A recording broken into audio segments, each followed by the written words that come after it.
The ancient Greeks, as did many traditional societies and indigenous peoples today, viewed the earth as a living being, a goddess and a mother. They called her Gaia.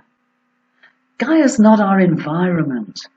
She's a sentient being whose geosphere, hydrosphere, atmosphere, biosphere and multidimensional realms form an integral and evolving gaiasphere.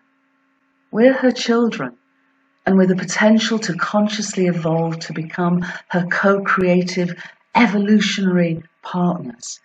We're all Gaians.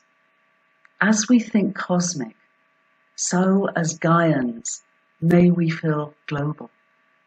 These words are of love and gratitude to Gaia.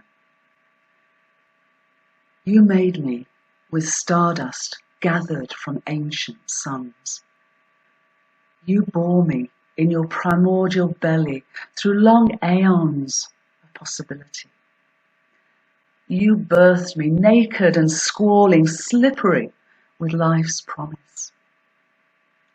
You smiled as I squirmed in the dawn of a new day, lit by kindness. You gentled me as I swaddled in the comfort of your breast. You grew me strongly with plant and fish, milk and meat. You taught me to know you and to know myself through you. You've always loved me. Thank you. I love you.